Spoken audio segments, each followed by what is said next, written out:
Hello student, आप लोग का बहुत बहुत स्वागत है हमारे चैनल में जिसका नाम है नर्सिंग मैनिया।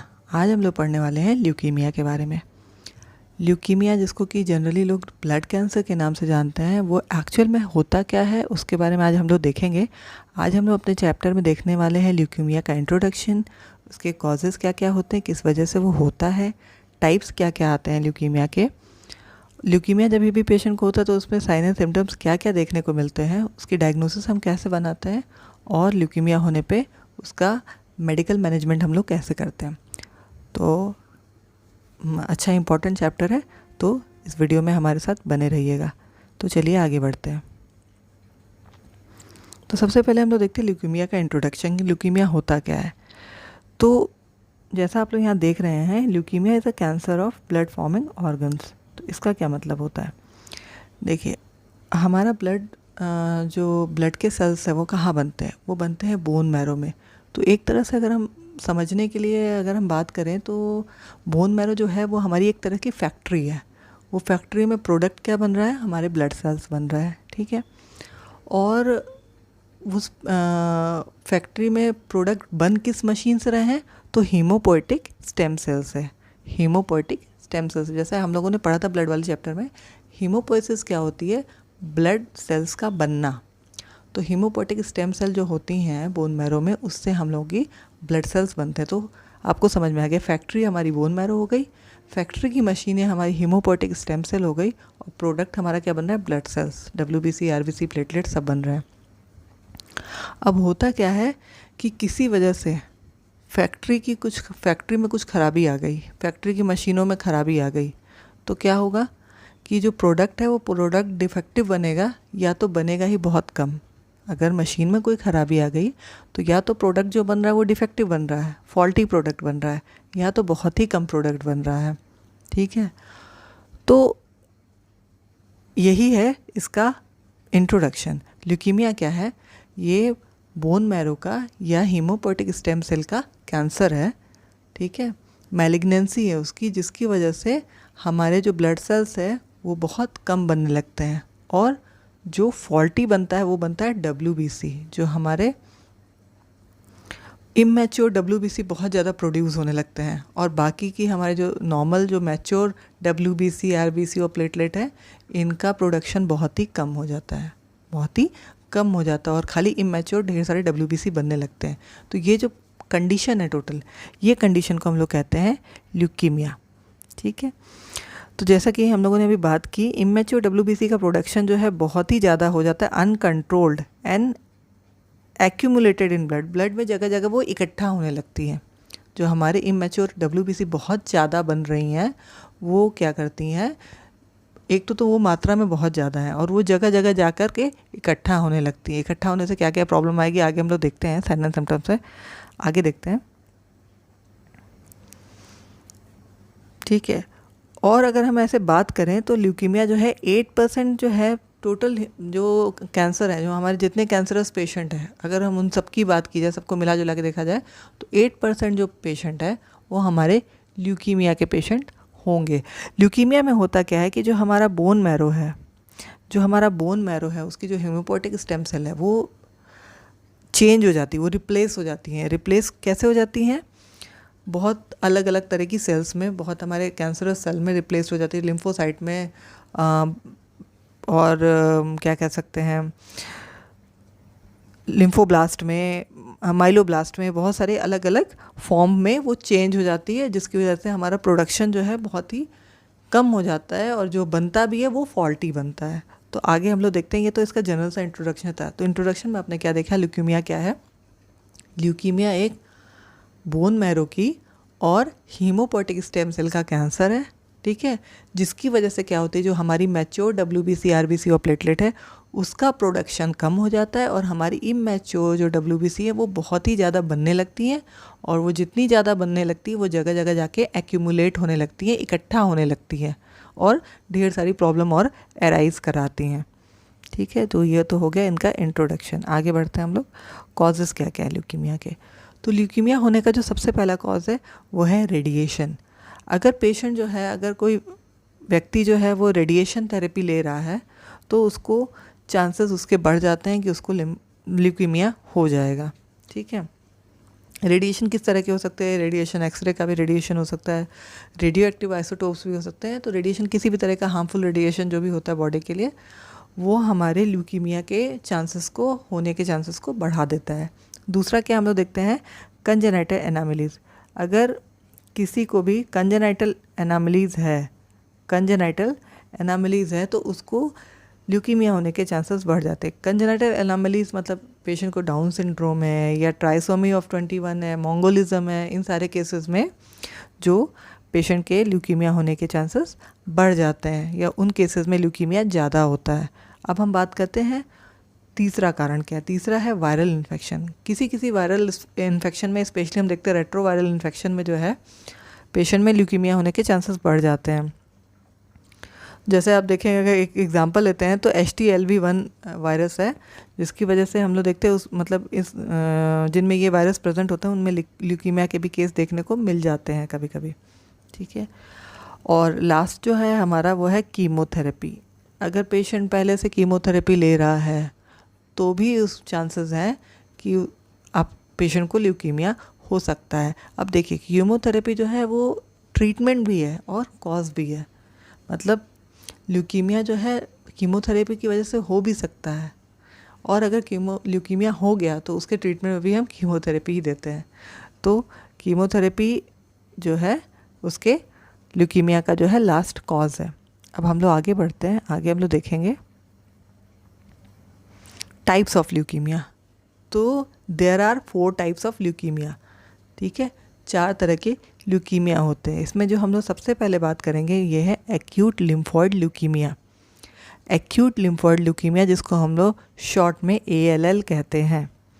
ALL को जो है हम लोग चाइल्डहुड ल्यूकीमिया भी कहते हैं, क्योंकि ये इसका जो होता है, ये बहुत जो इसका ऑनसेट है वो बहुत ही अर्ली एज में होता है। ये 15 साल से छोटे बच्चों को होता है, इसलिए ALL को जो है हम लोग चाइल्डहुड ल्यूकीमिया भी कहते हैं।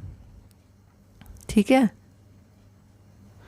ALL में हम लोग क्या देखते हैं कि जो हमारा हीमोपोएटिक स्टेम सेल है, जो हमारे बोन मैरो की हीमोपोएटिक स्टेम सेल है, वो लिम्फोब्लास्ट में चेंज हो जाती है। उसमें अगर हम बोन मैरो में देखेंगे, बोन मैरो का टेस्ट करेंगे, अगर उसमें हम चेक करेंगे तो उसमें हमको लिम्फोब्लास्ट सेल्स देखने को मिलती हैं। दूसरा आ जाता है chronic lymphoid leukaemia. Chronic lymphoid leukaemia को हम लोग शॉर्ट में CLL भी कहते हैं। तो CLL की बात करें, अगर एडल्ट्स हम ल्यूकीमिया की बात करें तो इसमें ये जो क्रॉनिक लिम्फॉइड ल्यूकीमिया CLL है, ये सबसे कॉमन है अगर हम एडल्ट ल्यूकीमिया की बात करें तो। ठीक है। इसमें क्या होता है, बोन मैरो में हमें लिम्फोसाइट्स देखने को मिलते हैं। क्या देखने को मिलते हैं? लिम्फोसाइट देखने को मिलते हैं। ठीक है। जो हमारा हीमोपोएटिक स्टेम सेल है वो लिम्फोसाइट में चेंज हो जाता है, तो हमें वहाँ पे लिम्फोसाइट देखने को मिलते हैं। जो तीसरा हमारा टाइप है वो है acute myeloid leukaemia, AML। AML जो होता है ये मिडिल एज में होता है। इसको एडल्टहुड ल्यूकीमिया भी कहते हैं। ठीक है। तो AML में क्या होता है, आप इसका इंसिडेंट अगर देखेंगे तो ये 15 से, इसका ऑनसेट जो होता है 15 से 40 साल के बीच में, 15 से 39 के एज के बीच में होता है। ठीक है। और इसमें क्या होता है, बोन मैरो में हमें माइलोब्लास्ट देखने को मिलेंगे। क्या देखने को मिलेंगे? माइलोब्लास्ट। और AML जो है ये सबसे खतरनाक ल्यूकीमिया है इन चारों ल्यूकीमिया में। अगर हम चारों ल्यूकीमिया की बात करें तो अगर सबसे पूछा है सबसे डेंजरस ल्यूकीमिया कौन सा है तो AML है। अब AML क्यों खतरनाक है? क्योंकि इस टाइप की ल्यूकीमिया में हमारे सारे टाइप के, जो हमारे हर टाइप के WBC हैं, हमारे 5 टाइप के हम लोगों ने WBC पढ़ा था, तो एक लिम्फोसाइट को छोड़ के सारे WBC जो होते हैं इसमें इन्वॉल्व होते हैं। तो सबसे खतरनाक हमारा ल्यूकीमिया कौन सा हो गया? AML हो गया। अब अगला है chronic myeloid leukaemia. Chronic myeloid leukaemia जो हो गया हमारा, ये ओल्ड एज ल्यूकीमिया आप इसको कह सकते हैं। ये भी ओल्ड एज में ही होता है, ये जनरली 55 एज के आसपास होता है। ठीक है। इसमें हमारे बोन मैरो में ग्रैन्युलोसाइट मिलता है। ये भी ओल्ड एज में होता है, बट ओल्ड एज में जो कॉमन ल्यूकीमिया जो होता है ओल्ड एज में जो कॉमन ल्यूकीमिया होता है वो CLL होता है, ठीक है। ये थोड़ा सा रेयर होता है, बट ये भी ओल्ड एज में ही होता है। और इसमें हमारे बोन मैरो में क्या देखने को मिलेगा, ग्रैन्युलोसाइट्स। तो आप देख लिए अलग अलग ल्यूकीमिया में क्या होता है। एक्यूट लिम्फोइड ल्यूकीमिया ALL में क्या होता है, हमारे बोन मैरो में लिम्फोब्लास्ट देखने को मिलते हैं। CLL में हमारे बोन मैरो में लिम्फोसाइट्स देखने को मिलते हैं। AML में हमारे बोन मैरो में माइलोब्लास्ट देखने को मिलते हैं, जो कि हमारा सबसे खतरनाक टाइप ऑफ ल्यूकीमिया है। और CML में हमारे ग्रैन्युलोसाइट्स देखने को मिलते हैं हमारे बोन मैरो में, ठीक है। जो क्रॉनिक है दोनों, ये दोनों ओल्ड एज में होता है, और दोनों ही क्रॉनिक ल्यूकीमिया जो है हमारा क्रॉनिक माइलॉइड ल्यूकीमिया और क्रॉनिक लिम्फॉइड ल्यूकीमिया दोनों ही ओल्ड एज में होता है। बट जो हमारा CLL है ये ज़्यादा कॉमन है ओल्ड एज के हिसाब से। ओल्ड एज ल्यूकीमिया में CLL जो है ज़्यादा कॉमन है। और अगर हम चाइल्डहुड ल्यूकीमिया की बात करें तो वो हमारा है ALL, जो कि छोटे बच्चों को होता है, ठीक है। ये पूरा हो गया ल्यूकीमिया के टाइप। आगे बढ़ते हैं। आगे हम लोग देखते हैं साइन एंड सिम्टम्स ल्यूकीमिया के क्या होते हैं। अब आपको एक माइंड में पिक्चर बन गई हो कि ल्यूकीमिया में हो क्या रहा है। हमारी मशीन ख़राब है, हमारी फैक्ट्री ख़राब है, हमारे जो है मैच्योर RBC नहीं बन रहे, WBC नहीं बन रहे, प्लेटलेट नहीं बन रहे, और एबनॉर्मल WBC जो है बहुत ज़्यादा, इमैच्योर WBC जो है बहुत ज़्यादा बनते जा रहे हैं। तो ये कंडीशन एक क्रिस्टल क्लियर हो गई होगी आपके माइंड में कि हो क्या रहा है ल्यूकीमिया में। तो देखिए अब साइन एंड सिम्टम्स में क्या होगा। सबसे पहले आपको एनीमिया देखने को मिलेगा। सबसे पहले क्या देखने को मिलेगा, एनीमिया देखने को मिलेगा। एनीमिया आप क्यों देखने को मिलेगा, एनीमिया आपको इसलिए देखने को मिलेगा क्योंकि हमारे मैच्योर RBC का फॉर्मेशन हमारे बोन मैरो में नहीं हो पा रहा है। तो हमें क्या देखने को मिलेगा, पेशेंट में एनीमिया देखने को मिलेगा। थ्रोम्बोसाइटोपिनिया देखने को मिलेगा। थ्रोम्बोसाइटोपिनिया क्या होता है, थ्रोम्बोसाइटोपिनिया का मतलब होता है ब्लड में प्लेटलेट की कमी। तो हमने पहले ही पढ़ा था कि WBC भी कम बनता है, RBC भी कम बनता है, मैच्योर WBC भी कम बनता है, RBC भी कम बनता है और प्लेटलेट भी कम बनता है। तो हमें क्या देखने को मिलेगा, थ्रोम्बोसाइटोपिनिया देखने को मिल सकता है, यानी प्लेटलेट की कमी भी देखने को मिलेगी ब्लड में। इसके अलावा ल्यूकोपिनिया क्या होता है, WBC की कमी। अब ल्यूकोपिनिया एक मस्ट नहीं है, मस्ट केस नहीं है, ल्यूकोपिनिया भी हो सकता है और हमारा WBC का काउंट नॉर्मल भी आ सकता है, ऐसी भी बात नहीं है, और ज़्यादा भी हो सकता है। लेकिन ल्यूकोपिनिया भी देखने को मिल सकता है। ल्यूकोपिनिया मतलब मैच्योर WBC की ब्लड में कमी, ठीक है, वो देखने को मिलेगी। अगला है सीवियर इन्फेक्शन। अब देखिए अब क्या होगा, अभी क्या हो रहा है कि हमारे मैच्योर WBC कम बन रहा है। अब WBC आप लोगों ने पढ़ा होगा, जानते भी होंगे कि WBC जो है हमारा बॉडी को सबसे पहले प्रोटेक्ट करता है बाहर के इन्फेक्शन से। WBC में होता है लिम्फोसाइट जो हमारे बैरियर का काम करते हैं, हमें बचाते हैं बाहर के इन्फेक्शन से। अब जब हमारा मैच्योर WBC नहीं बन रहा है, हमारा मैच्योर WBC बहुत कम बन रहा है, तो क्या होगा, तो हमारी बॉडी की इम्यूनिटी भी वीक होगी, क्योंकि हमारा जो इम्यून सिस्टम है, जो हमारी बॉडी को हमारा फर्स्ट जो लड़ता है, जो हमारा फर्स्ट बैरियर ऑफ इन्फेक्शन है, वही कमज़ोर है। यहाँ पे हमारी WBC मैच्योर जो है वही हमारे कम है। तो पेशेंट को क्या होगा, बहुत चांसेस है कि पेशेंट को इन्फेक्शन बहुत तगड़ा होगा, पेशेंट को बहुत तगड़ा वाला इन्फेक्शन होगा। तो आप अगर देखोगे, उसका ब्लड टेस्ट कराओगे, तो उसमें आपको इन्फेक्शन देखने को मिल सकता है। ब्लीडिंग देखने को मिलेगी। अब जैसा कि आप लोगों ने पढ़ा कि थ्रोम्बोसाइटोपिनिया हो रहा है। थ्रोम्बोसाइटोपिनिया मतलब प्लेटलेट काउंट कम हो रहा है। अब आप लोग सभी जानते हैं कि प्लेटलेट जो है वो बहुत इंपॉर्टेंट है ब्लड क्लॉटिंग में भी। प्लेटलेट जो है वो प्लेटलेट प्लग फॉर्मेशन करता है, जिसकी वजह से ब्लीडिंग रुकती है। यहाँ पे हमारे प्लेटलेट काउंट ही कम है। प्लेटलेट काउंट कम होने से क्या होगा, ब्लीडिंग होने के चांसेस बहुत ही ज़्यादा बढ़ जाते हैं। तो ऐसे पेशेंट को ब्लीडिंग होने के चांसेस काफ़ी ज़्यादा बढ़ जाते हैं। अगला है हेडेक। अब होता क्या है, हमारे WBC एबनॉर्मल बहुत ज़्यादा बन रहा है, बहुत ज़्यादा एबनॉर्मल WBC बन रहा है। वो कहीं कहीं जाके एक्यूमुलेट हो रहे, इकट्ठे हो रहे, कहीं कहीं जाके इन्फिल्ट्रेट करके कहीं कहीं घुस जा रहे हैं, ठीक है। तो ऐसे में बहुत सारी और भी कंडीशन आएगी। तो जैसे उसमें पहली कंडीशन है हेडेक। हेडेक क्यों होता है, क्योंकि जब हमारे WBC है वो इन्फिल्ट्रेट करके हमारे CNS में घुस गए, सेंट्रल नर्वस सिस्टम में घुस गए। वो जो एबनॉर्मल WBC हमारे बन रहे थे बहुत सारे, वो जब हमारे CNS में घुस जाएंगे तो वो क्या कॉज करेंगे, हेडेक। उनकी वजह से क्या होगा, हमें हेडेक होगा। दूसरा क्या है, स्प्लीनो और हिपेटोमीगेली। स्प्लीनो और हिपेटोमीगेली क्यों होता है, तो जो ये हमारे एबनॉर्मल WBCs हैं, ये जा कर के जब कभी कभी स्प्लीन में इकट्ठा होने लगते हैं, कभी कभी जा कर के लिवर में इकट्ठा होने लगते हैं और एक्यूमुलेट होके मतलब अपनी संख्या बढ़ाने लगते हैं, काफ़ी ज़्यादा उसमें वहाँ जाके इकट्ठा हो जाते हैं और गुच्छे बना लेते हैं।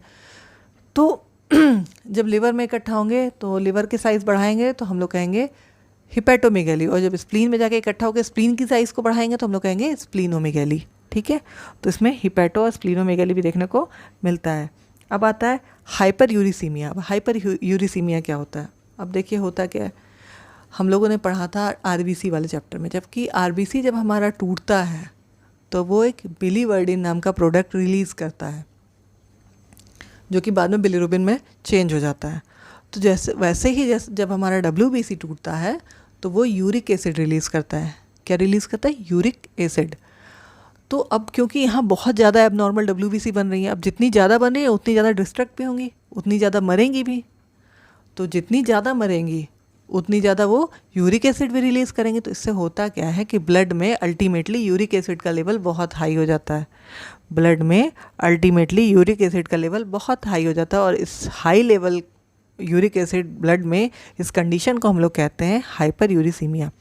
अब क्योंकि यूरिक एसिड का लेवल बहुत ज़्यादा बढ़ जाता है, इससे क्या होता है, रीनल कैल्कुलाई होने का भी खतरा बढ़ जाता है, हमारे किडनी में स्टोन होने का भी खतरा बढ़ जाता है। ठीक है, अब आ जाता है लिम्फोडेनोपैथी। लिम्फोडेनोपैथी क्या है कि जब हमारा ये इमेच्योर RBCs जो है ये जा कर के लिम्फ नोड में एक्यूमुलेट होता है, लिम्फ नोड में इकट्ठा होता है, तो लिम्फ नोड का भी साइज़ को क्या कर देता है, बढ़ा देता है। जहाँ इकट्ठा हो रहा है उसके साइज़ को ये थोड़ा सा बढ़ा दे रहा है। तो लिम्फ नोड के साइज़ को जो बढ़ा देते हैं तो हम लोग उसको कहते हैं लिम्फेडिनोपैथी। ये लिम्फोमा नहीं है। लिम्फोमा में क्या हो रहा था, कैंसरस सेल्स थे उसमें। इसमें क्या है, इसमें एबनॉर्मल WBCs हैं जो कि लिम्फ नोड की साइज़ को बढ़ा रहे हैं, तो इसको हम लोग, इस कंडीशन को हम लोग कहेंगे लिम्फेडिनोपैथी। तो ये तो हो गए सारे साइन एंड सिम्टम्स के बारे में।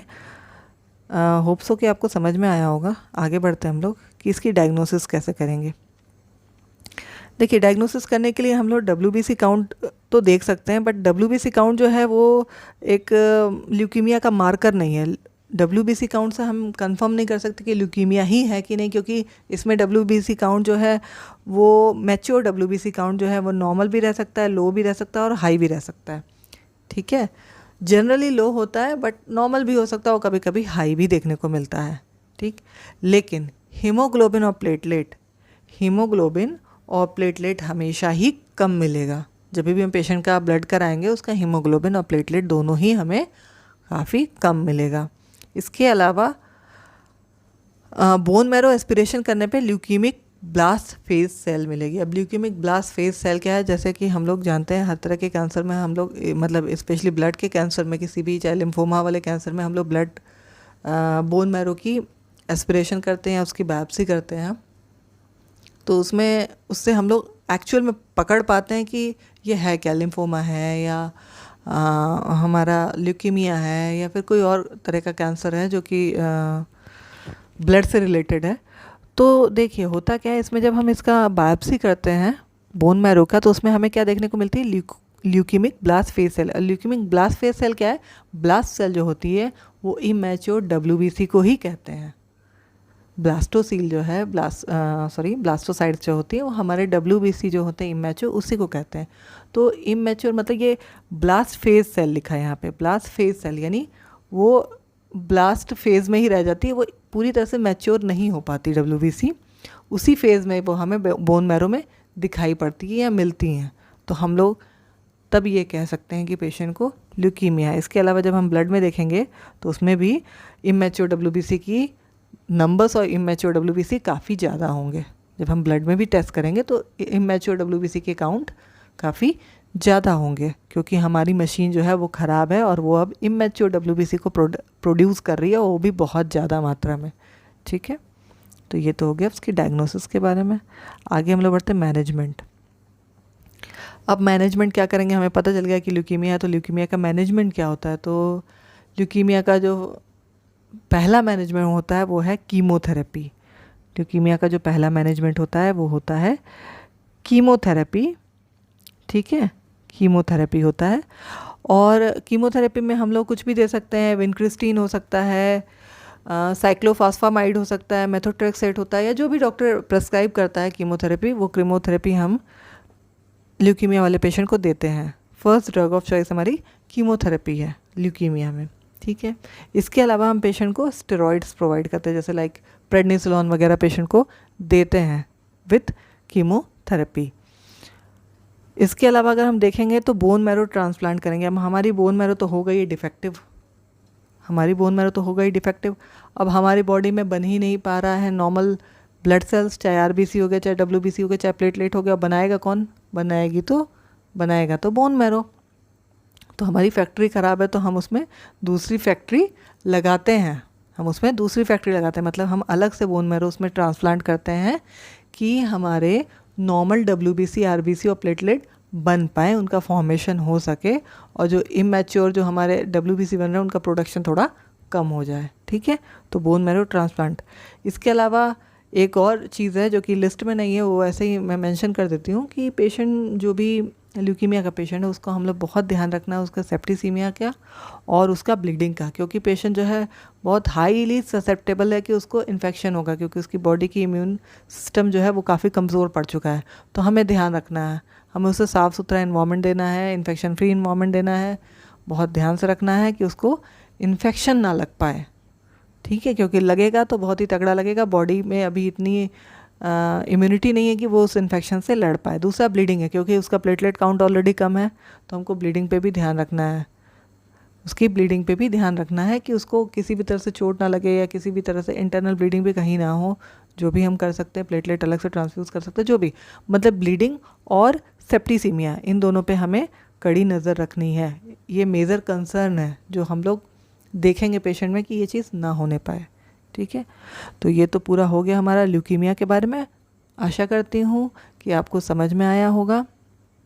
अगर फिर भी कुछ डाउट रह गया तो प्लीज़ पूछ लीजिएगा। वैसे तो बहुत ही वास्ट ये चैप्टर है, बट एग्ज़ाम के अगर पॉइंट ऑफ व्यू से देखा जाए तो इतना ही इम्पॉर्टेंट है। तो अभी हम लोग को बहुत सारी चीज़ें पढ़नी है, तो एक ही टॉपिक को हम लोग बहुत ज़्यादा नहीं पढ़ सकते। हाँ, अगर आपको और ज़्यादा जानना होगा तो आप बिल्कुल कमेंट सेक्शन में डालिएगा, तो मैं इसके बारे में और डिटेल में भी वीडियो बना दूँगी, ठीक है। और मिलते हैं अपने अगले वीडियो में, जो कि होगा मल्टीपल माइलोमा के बारे में। और इसके साथ ही हमारा ये ब्लड वाला चैप्टर जो है ये ख़त्म हो जाएगा। इसके बाद हम लोग एक क्वेश्चन आंसर सीरीज़ करने वाले हैं ब्लड के बारे में। उससे आप ये देख पाएंगे कि आपका जो है ब्लड वाला टॉपिक कितना प्रिपेयर है, और जो एग्ज़ाम में आए हुए क्वेश्चंस हैं उन्हीं को हम लोग सॉल्व करेंगे, तो देख पाएंगे आप कितने क्वेश्चन अपने से सॉल्व कर पा रहे हैं, ठीक है। तो मिलते हैं नेक्स्ट वीडियो में, तब तक के लिए bye bye, all the best and thanks for watching.